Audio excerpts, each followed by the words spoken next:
ప్రేక్షకులందరికీ నమస్కారం. ఈ రోజు మన స్టూడియోలో ప్రముఖ వేదిక్ ఆస్ట్రాలజర్ గోనుకొంట్ల సురేష్ బాబు గారు ఉన్నారు. జూలై మాసంలో ధనుసు రాశి వారి పరిస్థితి ఏ విధంగా ఉండబోతుందో గురుగారిని అడిగి తెలుసుకుందాం. నమస్కారం గురుగారు. మణికంఠ గారు నమస్కారం అండి. గురుగారు, జూలై మాసం ఆషాఢ మాసం ధనుసు రాశి వారి పరిస్థితి ఏ విధంగా ఉండబోతుంది? పాజిటివ్గా ఉంటుందా, నెగిటివ్గా ఉంటుందా, ఎలాంటి జాగ్రత్తలు తీసుకోవాలి, అండ్ ఆషాఢ మాసంలో ఎలాంటి పరిహారాలు చేసుకోవడం ద్వారా మంచిగా ఉంటుందంటారు? సో ధనుసు రాశి మీ అందరికీ తెలుసండి, అర్ధాష్టమ శని వీళ్ళకి నడుస్తుంది, జాగ్రత్తగా ఉండాలి. వచ్చే 2 సంవత్సరాలు మనకి ఉగాది ఫలితాల్లో ఈ ధనుసు రాశి గురించి చాలా చర్చించుకున్నాం. వాళ్ళకి లైఫ్ టైం రెమెడీస్ కూడా ఇచ్చామండి. ఈ అర్ధాష్టమ శనిలో ఎలాంటి ప్రాబ్లమ్స్, వాటికి సంబంధించిన ఎలాంటి పరిహారాలు చెప్పుకున్నాం. అది ప్రతి ఒక్కళ్ళు ఈ రాశి వాళ్ళకి అది చూడాలని చెప్పేసి ఒక విజ్ఞప్తి అండి. చూసుకొని, లేదంటే తెలిసిన వాళ్ళు ఉంటే వాళ్ళకి ఫార్వర్డ్ చేస్తే బాగుంటుంది. ధనుసు రాశి కనుక చూసుకుంటే జూలై మంత్ జాగ్రత్తగా ఉండాల్సిన ఒక మంత్ అని మనం చెప్పుకోవాలి. అన్ఎక్స్పెక్టెడ్గా కొన్ని వీళ్ళు ఊహించిన విధంగా జరిగే అవకాశం ఉంటుంది. అది చీట్ చేయటం కానివ్వండి, ధనం పోవటం కానివ్వండి, అనవసరంగా గొడవలు రావటం కానివ్వండి. అందుకని దానికి ప్రిపేర్డ్ అయి ఉంటే చాలా మంచిది. మనం కనుక చూసుకుంటే ఈ టైంలో ధనుసు రాశి వాళ్ళకి వీళ్ళున్న పరిస్థితుల్లో వాళ్ళకున్న ప్రాబ్లమ్స్ అన్నీ పోగొట్టుకోవడానికి ఒక 3 ముఖ్యమైన రోజులు ఇందులో ఉన్నాయండి. ఒకటి ఆషాఢ నవరాత్రులు జరుగుతున్నాయి, వారాహిమాత నవరాత్రులు జరుగుతున్నాయి. ప్రతి ఒక్కళ్ళు ఈ రాశి వాళ్ళు చేసుకోవడం చాలా చాలా ఇంపార్టెంట్. ఎందుకంటే వీళ్ళకి అర్ధాష్టమ శని బాధలు అయితేనేమండి, తర్వాత వేరే గ్రహాలు కూడా అంత అనుకూలంగా లేకపోవడంతో చేసుకుంటే వీళ్ళకి ఎవరైతే రియల్ ఎస్టేట్ ఫీల్డ్లో ఉన్నారో వాళ్ళు, తర్వాత అగ్రికల్చరల్ సంబంధించిన వాళ్ళు, తర్వాత కోర్టు కేసులు వ్యవహారాలు ఇలాంటి వాళ్ళు ఎవరైనా ఉన్నకంటే వాళ్ళు, లేదంటే డైవర్సులు రాక ఇబ్బందులు పడుతూ ఉన్నవాళ్ళు అంటారంట. మధ్యలో అది 1 year 2 year 3 year ఆగిపోయి ఉంటాయండి అవన్నీ. అలాంటి వాళ్ళు ఈ 9 రోజులు బాగా నిష్టగా భక్తిగా అట్లీస్ట్ ఒక ½ an hour ఈవినింగ్ టైం, ఇది వారాహి పూజలు నైట్ టైమే చేయాలి. నైట్ టైం చేయాల్సిన పూజలు కనుక చేసుకుంటే ఖచ్చితంగా వాళ్ళకి ఒక మంచి సొల్యూషన్ దొరుకుతుందండి. తర్వాత గురు పూర్ణిమ వీళ్ళకి ఉందండి. అది మనకి జూలై 10వ తారీఖున గురువులకి వీళ్ళకి శుశ్రూష చేయాలి అంటారనమాట. వాళ్ళకి ఆశ్రమాలకు వెళ్ళటం, మెడిటేషన్ చేయటం, చదువు చెప్పిన గురువుల్ని కలవటం. కొంతమంది PhD స్టూడెంట్స్ ఉంటారు, వాళ్ళకి గైడ్స్ అని ఉంటారు, వాళ్ళని కలవటం. లేదంటే వాళ్ళకి కాలేజీలో ఎవరన్నా స్టూడెంట్స్ కానీ లేదంటే వాళ్ళకి ఒక హోలిస్టిక్గా ఉండేసి వాళ్ళని కలిసి వాళ్ళ దగ్గర బ్లెస్సింగ్స్ తీసుకుంటే చాలా బాగుంటుంది. దీంతోపాటు నాగ పంచమి ఉందండి. అది మనకి 29వ తారీఖు వస్తుంది. ఈ టైంలో శ్రావణ మాసం అప్పటికి స్టార్ట్ అయిపోయి 5 days అయిపోతుంది. ఈ టైంలో ఎవరికైతే పిల్లలు కావాలనుకుంటున్నారో, పెళ్లి కాకుండా ఇబ్బందులు పడుతున్నారో, కాల సర్పదోషాలు లేదంటే సర్పదోషాల వల్ల జన్మజాతకంలో ఎవరికన్నా ఉన్నా కానీ ఇలాంటి వాళ్ళంతా కానీ, లేదంటే వీళ్ళ ఇంట్లో వాళ్ళ పెద్దవాళ్ళు ఎవరన్నా పేరుతో కనుక నాగా అని కానీ సుబ్రహ్మణ్యం అని కానీ అనుకుంటే ఖచ్చితంగా ఈరోజు సద్వినియోగం చేసుకొని నాగుల చవితి కనుక సెలబ్రేట్ చేసుకుంటే విధి ప్రకారము వీళ్ళన్నిటికీ ఇలా 3 ముఖ్యమైన రోజులు ఇందులో ఉన్నాయి. కాబట్టి ధనుసు రాశి వాళ్ళు ఆధ్యాత్మికంగా మనస్సు కనుక ఇన్వర్ట్స్ పెట్టుకుంటే ఈ వచ్చే ప్రమాదాలన్నీ తగ్గిపోయి వీళ్ళకి బాగుంటుందని మనం చెప్పొచ్చండి. గురుగారు, స్పెసిఫిక్గా ఈ రాశిలో ఏ నక్షత్రాలు ఉంటాయి, వాళ్ళకి ఎలా ఉండిపోతుంది గురుగారు? ఇందులో మూల 1, 2, 3, 4 పాదాలు, పూర్వాషాఢ 1, 2, 3, 4 పాదాలు, ఉత్తరాషాఢ ఫస్ట్ పాదం అంతా మనకి ధనుసు రాశిలో ఉంటాయి. పేరు బలం కనుక మనం చూసుకుంటే అది ఏ, యో, బా, బి, భూ, దా, బా, దా, బే ఉన్న ఈ లెటర్స్ సౌండ్స్ అంతా కూడా మనకి ధనుసు రాశిలో ఉంటారు. మనం ఒకే ఒక గ్రహం ఎక్కువ మార్పు ఉందండి, అది సూర్యుడు గ్రహం మారుతుందండి. అది కూడా వీళ్ళకి 8th హౌస్లో వస్తున్నారండి. సూర్యుడు 8th హౌస్లో ఉండటం వల్ల అంత మంచిది కాదు. హెల్త్ విషయంలో కొంచెం జాగ్రత్తగా ఉండాలి అని చెప్తూ ఉందండి. బట్ ఓవరాల్గా వేరే గ్రహాలు కూడా మనం చూసుకుంటే ఈ మంత్ వీళ్ళకి కొంచెం మిక్స్డ్గా ఉండి ఇబ్బంది పెట్టే పరిస్థితి ఎక్కువగా ఉంది మనం చెప్పుకోవాలన్నమాట. అంటే ఈ 7th హౌస్లోను 8th హౌస్లో అంత అనుకూలమైన గ్రహం స్థితి అయితే లేదు. కొంచెం జాగ్రత్తగా ఉండాల్సిన, పర్టికులర్గా 8th హౌస్లో సూర్యుడు ఉండటం వల్ల హెల్త్ విషయంలో జాగ్రత్తగా ఉండాలి. మనం ఇండివిజువల్గా కనుక చూసుకుంటే సూర్యుడు జూలై 15th ఎంటర్ అవుతున్నాడండి 8th హౌస్లో. వీళ్ళకి ఆ టైంలో ఏమవుతుందంటేనండి, దుర్దోష శత్రు సంవాదో గమన వ్యధ దుఃఖ వార్తాశ్రుతం చైవ అష్టమస్త యథారవిహి అని మనకి సంస్కృతంలో చెప్పారు. ఈ టైంలో వీళ్ళకి శత్రువులతో వీళ్ళు గొడవ పడతారంట. రెండోది శత్రు సంవాదో, శత్రువులతో వీళ్ళే గొడవ పడుతుంటారు. వీళ్ళకి దురుద్దేశం వచ్చేస్తుందంట. ఏం పని చేస్తాంలే, వాళ్ళు ఏం చేస్తారు, వీళ్ళు ఏం చేస్తారు, ఒక నెగిటివ్ మైండ్ సెట్కి వెళ్ళిపోవటం, అటు వెళ్ళిపోయి ఎంజాయ్ చేద్దాం, ఇటు వెళ్ళిపోయి ఎంజాయ్ చేద్దాం అన్న ఒక థాట్ వచ్చేస్తుంది. శత్రువులతో వీళ్ళే పోయి గొడవ చేస్తారు. వీళ్ళు అటు ఇటు ఏదైనా పరుగులు పెట్టి వృధాగా తిరిగినా తద్వారా వీళ్ళకి కలిసి రాదండి. దుఃఖ వార్తాశ్రుతం చేయ, ఒక బ్యాడ్ న్యూస్ వీళ్ళని విపరీతంగా బాధ పెడుతూ ఉంటుంది.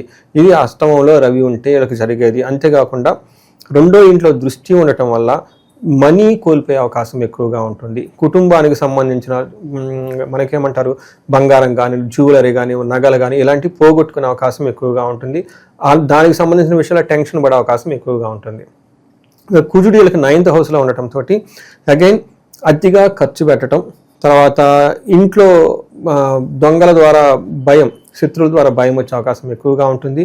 కుజుడు 9వ ఇంట్లో ఉంటే మనకి ఏం చెప్తారంటే అండి, మన సంస్కృతంలో అశనాచ ధన శూన్యం శోషణం దేహపీడనం స్థాననాశ విరోధం చ నవమస్తే యథా ధారాసుతే అని చెప్తారు. 9వ ఇంట్లో ఉండటం వల్ల 11వ ఇంట్లో 4వ ఇంట్లో దృష్టి ఉండటంతో ఇది అంత కుజుడికి మంచి పొజిషన్ కాదు. మనకేం సూర్యుడు మంచిగా లేడు, వీళ్ళకి కుజుడు కూడా మంచిగా లేడు. ఈ రెండు ఇంపార్టెంట్ గ్రహాలు కొంచెం జాగ్రత్తగా ఉండాల్సిన టైం అని మనకి చెప్పుకోవాలి. 9వ ఇంట్లో కేతు కూడా ఉన్నారండి. కేతు ఆధ్యాత్మిక చింతనను ప్రేరేపిస్తారు. కానీ వీళ్ళకి ఏమవుతుందంటే అన్న వస్త్రాదులకు సైతం కటకటలాడే సిచ్యువేషన్స్ వచ్చే అవకాశం ఎక్కువగా ఉంటుంది. శరీరం ఎండిపోయినట్టు ఉంటుంది, అంటే ఒళ్ళు నొప్పులు, బాడీ పెయిన్స్ ఉంటుంది. స్థాన భ్రష్టత్వం, వీళ్ళకి పొజిషన్ ఏదైనా కోల్పోయే అవకాశం కూడా ఎక్కువగా ఉంది. జాబ్ కానివ్వండి, ఇంకోటి కానీ టోటల్గా వృధా ప్రయాణాలు, అంటే ఏది విషయం చేసినా కానీ వీళ్ళకి స్లో డౌన్ అయ్యే అవకాశం ఎక్కువగా ఉంది. అయితే వీళ్ళకి కొంచెం ఊపిరి పీల్చుకోవడానికి 5వ ఇంట్లో శుక్రుడు ఉండటంతో అగైన్ భాగ్యం, లక్, ఇప్పుడు దాకా మనం చెప్పుకునే విషయాల్లో ఇబ్బందిగా ఉన్న శుక్రుడు వచ్చేటప్పటికి ఏదో విధంగా సేఫ్ గార్డ్ చేసి ప్రొటెక్ట్ చేస్తూ ఉంటారు అనమాట. 5వ ఇంట్లో శుక్రుడు ఉంటే మనకేం చెప్తారంటే మహర్షులు, దాసీభృత్య జనలాభ నిత్య మృష్టాన్న భోజనం ధనధాన్య అభిష్టార్థ పంచమస్తే భవేద్ భృగో అని చెప్తారు. 5వ ఇంట్లో ఉండటం వల్ల లక్ని యాక్టివేట్ చేస్తుంది. వీళ్ళకి ఏమవుతుందంటే పరివార జనాలు కలిగి ఉంటారు. ఇంట్లో ఏదైనా పని చెప్పినా కానీ, వీళ్ళ కింద కొలీగ్స్ ఉన్నా కానీ, ఎంప్లాయీస్ ఉన్నా, వీళ్ళకి పని చెప్తే వెంటనే టక్కగా చెప్పేసి రెస్పాండ్ అవుతూ ఉంటారు. తర్వాత ప్రతిదినము చక్కగా భోజనం చేస్తూ ఉంటారు. ధనము ధాన్యము ఉండి సమృద్ధిగా ఉండి ఉత్సాహంగా ఉంటారు. ఇష్టమైన పనులు కనుక చేస్తే అందులో లాభం అయితే ఉంటుందండి. వీళ్ళకి లాభం ఉంటుంది. ఓవరాల్ కనుక చూస్తే సుఖంగా ఉంటారు అని మనకి ఇదేమంటారు, మనకి మంత్ అండ్ మూవీలో శుభం కార్డు పడినట్లు ఎన్ని ఇబ్బందులు క్లైమాక్స్ ఇక హ్యాపీ ఎండింగ్ ఉండే మంత్ అని మనం చెప్పుకోవాలి. గురుగారు, ఈ రాశిలో ఏ నక్షత్రాలు ఉంటారు, పర్టికులర్గా వాళ్ళకి ఎలా ఉండబోతుంది? సో మీరు చెప్పిన ఇందులో మూల, పూర్వాషాఢ, ఉత్తరాషాఢ నక్షత్రాలు ఉంటాయండి. మూలా నక్షత్రం వాళ్ళకి కనుక చూసుకుంటే ప్రమోషన్స్ వచ్చే అవకాశం ఎక్కువగా ఉందండి. ఫస్ట్. రెండోది వాళ్ళకి నెగిటివ్ చూసుకుంటే అతిగా భయపడతారు, దరిద్రము, ఫైనాన్షియల్ క్రైసిస్ ఉంటుందండి. రెండోది పూర్వాషాఢ నక్షత్రం వాళ్ళకి రాజ్యలాభం, ప్రమోషన్స్ వచ్చే అవకాశం ఎక్కువగా ఉంటుంది. అతిగా భయపడతారు, రోగం, హెల్త్ కాంప్లికేషన్స్ ఉంటుంది, ఫైనాన్షియల్ క్రైసిస్ అయితే ఫేస్ చేస్తారు. ఉత్తరాషాఢ నక్షత్రం వాళ్ళకి వీళ్ళకి రాజ్యలాభం ఉంది, చక్కగా ప్రమోషన్స్ వచ్చే అవకాశం ఎక్కువగా ఉంది. ఇది కూడా బుధుని వల్ల. విష్ణుమూర్తిని వీళ్ళకి విజిట్ చేస్తే చాలా చక్కగా ప్రమోషన్స్ ఇంకా ఎక్కువ వచ్చే అవకాశం ఎక్కువగా ఉంటుంది. హెల్త్ ప్లస్ ఫైనాన్షియల్ క్రైసిస్ రెండు ఫేస్ చేసే అవకాశం ఈ రాశి వాళ్ళకి ఎక్కువగా ఉందండి. ఇవి కాకుండా మూల, పూర్వాషాఢ, ఉత్తరాషాఢ నక్షత్రం వాళ్ళకి లత్త అనే ఒక కాన్సెప్ట్ ఉంటుందండి. గాయాలయ్యే అవకాశం ఎక్కువగా ఉంటుంది. ఇది కూడా జూలై ఫస్ట్ వీక్లో మూల వాళ్ళకి, పూర్వాషాఢ వాళ్ళకి సెకండ్ వీక్లో, ఉత్తరాషాఢ నక్షత్రం వాళ్ళకి లాస్ట్ వీక్లో. ఎందుకంటే సన్ మూవ్ అవుతూ ఉంటాడు కదండి, మూవ్ అయ్యకుండా లత్త పెరుగుతూ ఉంటుంది కాబట్టి వీళ్ళకి అన్ఎక్స్పెక్టెడ్గా జరిగే అవకాశం ఎక్కువగా ఉంది. కొంచెం జాగ్రత్తగా ఉండాల్సిన టైం ఉందండి వీళ్ళకి. గురుగారు, అర్ధాష్టమ శనిలో ఉన్నారు. సో మరి ఎలాంటి పరిహారాలు చేసుకుంటే కాస్త శని నుంచి వీళ్ళు రిలీఫ్ పొందొచ్చు అంటారు? ఇది వీళ్ళకి ఫస్ట్ మనం బిగినింగ్లో చెప్పుకున్నట్టు ఆషాఢ నవరాత్రులు ఉన్నాయండి, గురు పూర్ణిమ ఉంది. ఇవి మంచి రోజులండి. మీరు నాకు డబ్బులు కన్సల్టేషన్ పెట్టి ఫీజు తీసుకుని నేను ఏ రెమెడీ చెప్పేది, టు బి ఫ్రాంక్. అయితే కొంతమందికి విపరీతంగా భార్యాభర్తల మధ్య చాలా ప్రాబ్లం ఉంటుంది. అందులో ఈ రాశి, ధనుసు రాశి వాళ్ళ ఇంట్లో గనక వేరే ఏళ్ళనాటి శని నడుస్తున్నా, అష్టమ శని నడుస్తున్నా ఉంటే ఇంకా ప్రాబ్లమ్స్ ఎక్కువగా ఉంటాయండి. నేను చాలా బాగా ఇద్దరు ముగ్గురు ఉంటే అది ప్రాబ్లం ఇంటెన్సిటీ చాలా సీరియస్గా ఉంటుందండి. నాకు ఒక కేసు వచ్చిందంటే రియల్ టైంలో చేసిన తర్వాత నేను ఎక్స్క్లూజివ్గా రీసెర్చ్ లాగా పట్టుకొని ఎందుకు ఎంత సీరియస్గా ఒకళ్ళు ఎఫెక్ట్ అవుతుంది ఒక ఫ్యామిలీలో, కొంతమందికి అంత ఎఫెక్ట్ అవుతుంది నేను డయాగ్నోస్ చేసి పట్టుకుని విషయం తెలిసినట్టు ధనుసు రాశి వాళ్ళకి ఇంట్లో ఉంటే వీళ్ళతో పాటు వీళ్ళ ఇంట్లో ఎవరైనా కనుక కుంభరాశి, మీనరాశి, మేషరాశి వాళ్ళు ఉన్నా, లేదంటే సింహరాశి వాళ్ళు ఉన్నా కానీ చాలా విపరీతంగా గొడవలు అయ్యి మిస్అండర్స్టాండింగ్స్ వచ్చేసి ఆల్మోస్ట్ ఫ్యామిలీయే బ్రేక్ అయ్యేదాకా ఉండే అవకాశం ఎక్కువగా ఉంది. అందుకని ఇమ్మీడియట్గా ఈ రాశి వాళ్ళు వేరే వాళ్ళ హారోస్కోప్లు కూడా చెక్ చేయించుకొని ఒకటికి 2 సార్లు అండర్స్టాండింగ్ ఉండాలి. ఓకే, నాకు ఇది ఉంది, నాకు ఇది ఉంది తెలుసుకోవటం, అవేర్నెస్ చాలా ఇంపార్టెంట్ వీళ్ళకి. ఓకే, నాకు గ్రహస్థితి బాగలేదు కాబట్టి సరే నేను పేషెన్సీగా ఉండాలి. మా ఇంట్లో అవతల వాళ్ళకి కూడా లేదు, ఇద్దరం జాగ్రత్తగా ఉండాలి. అంతే కదండి. ఇప్పుడు భార్యాభర్తల మధ్య గొడవ ఎందుకు వస్తుందంటే ఒకళ్ళు సీరియస్ అయినప్పుడు ఒకళ్ళు లైట్గా తీసుకోవాలి. ఎందుకు బాధపడితే ఏం చిల్లీ విషయాలు ఫన్నీగా తీసుకుంటే అప్పుడు అక్కడ పోతుందండి. ఏదైనా ఇన్సిడెంట్ జరిగినప్పుడు వీళ్ళు సీరియస్గా తీసుకొని అవతల వాళ్ళు సీరియస్గా తీసుకొని ఇది నీ వాళ్ళని వాళ్ళని, ఇది నీ వాళ్ళ నీవని ఇలా అలా వెళ్ళిపోతుంది. అది నెగిటివ్ డైరెక్షన్లోకి వెళ్ళిపోతుంది. అందుకని ఈ అవేర్నెస్ చాలా ఇంపార్టెంట్ అండి. 2-3 టైం రియల్ టైంలో కూడా బాగా బాధపడుతున్నాను వాళ్ళకి ఇమ్మీడియట్గా ఇంట్లో వాళ్ళే మొత్తం హారోస్కోప్లు చెక్ చేయించుకోమని చెప్తూ ఉంటాను. అప్పుడు అప్ టు చాలా నెగిటివ్గా వెళ్ళిపోయి ఫ్యామిలీలు కొలాప్స్ అయిపోయి చాలా చూశానండి.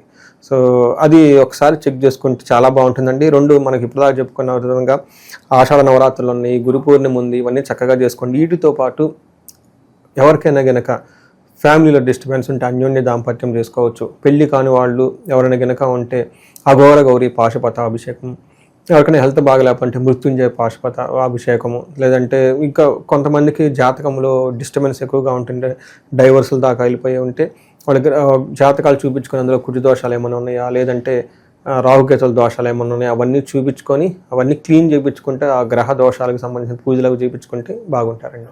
ఓవరాల్గా ధనుసు రాశి వాళ్ళకి ఈ జూలై మాసంలో వీళ్ళకి ఎలాంటి పరిస్థితులు ఉంటాయి, ఎలాంటి రెమెడీస్ చేసుకోవాలి, మీ మాటలు అద్భుతంగా వివరించారు. ధన్యవాదాలు. ధన్యవాదాలండి.